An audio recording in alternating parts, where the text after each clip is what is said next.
அஸ்ஸலாமு அலைக்கும் வரஹ்மத்துல்லாஹி வபரகாத்துஹு. அல்லாஹ்வை நேசித்தல் அப்படின்னா என்ன? ஷஹாபாக்கள் எந்த அமலின் மூலமா அல்லாஹ்வுடைய நேசத்தை பெற்றார்களோ, அல்லாஹ் எந்த இபாதத்தை செய்தால் நம்மை நேசிப்பானோ அப்படிப்பட்ட அமலை செய்வதில்தான் அல்லாஹ்வின் பொருத்தமும் அல்லாஹ்வின் நேசமும் அடங்கியிருக்கு. 12 குணங்களை கொண்ட நபர்களை அல்லாஹ் திருமறையில் தான் நேசிப்பதாக சொல்லி காண்பிக்கிறான்.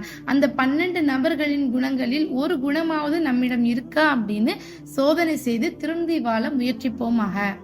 இன்னல்லாஹ யுஹிப்புல் முஹ்சினீன், நிச்சயமாக அல்லாஹ் நன்மை செய்வோரை நேசிக்கிறான்.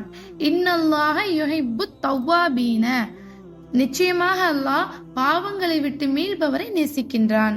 இன்னல்லாஹ யுஹிப்புல் முத்தத்தஹிரீன், நிச்சயமாக அல்லாஹ் தூய்மையாக இருப்போரை நேசிக்கின்றான். வத்தகா இன்னல்லாஹ யுஹிப்புல் முத்தகீன், நிச்சயமாக அல்லாஹ் தனக்கு அஞ்சி நடப்போரை நேசிக்கின்றான். வல்லாஹு யுஹிப்புல் சாபிரீன், அல்லாஹ் பொறுமையாளர்களை நேசிக்கின்றான்.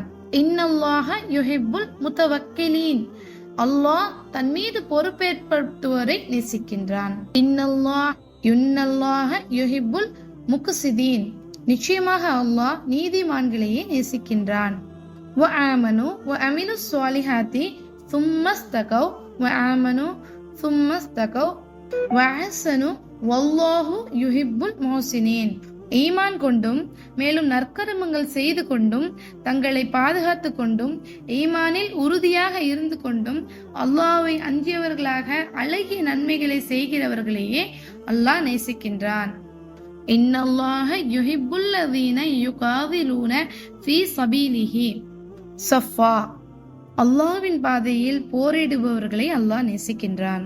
அப்துல்லா கைஸ் குலத்தின் தலைவர் அஸஜ் ரலியல்லாஹு அன்ஹு அவர்களிடம் ரசூலுல்லாஹ் சொல்லி, அல்லாஹ் நேசிக்கக்கூடிய 2 குணங்கள் உங்ககிட்ட இருக்கு அப்படின்னு. அதுல ஒண்ணு அறிவாற்றல், இன்னொன்னு நிதானம். அன்சாரிகள் தொடர்பாக நபி ஸல்லல்லாஹு அலைஹி வஸல்லம் அவங்க கூறுகையில, இறை நம்பிக்கையாளர்களை தவிர வேற யாரும் அவங்கள நேசிக்கவே மாட்டாங்க, நயவஞ்சகர்களை தவிர வேற யாரும் அவங்கள வெறுக்க மாட்டாங்க அப்படின்னு.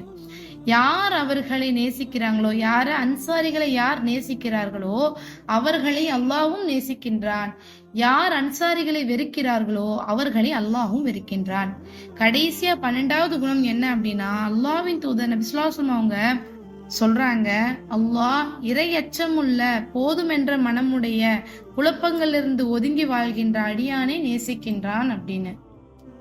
அன்புள்ளவர்களே, சபதம் எடுங்கள், இன்ஷா அல்லாஹ் இன்னையிலிருந்து எனது மவுத் வரைக்கும் இறை நேசத்தோடு வாழ்வேன் என்று, இறை நேசம் ஒவ்வொரு அமல்களிலும் பெற முயற்சி செய்வேன் என்று.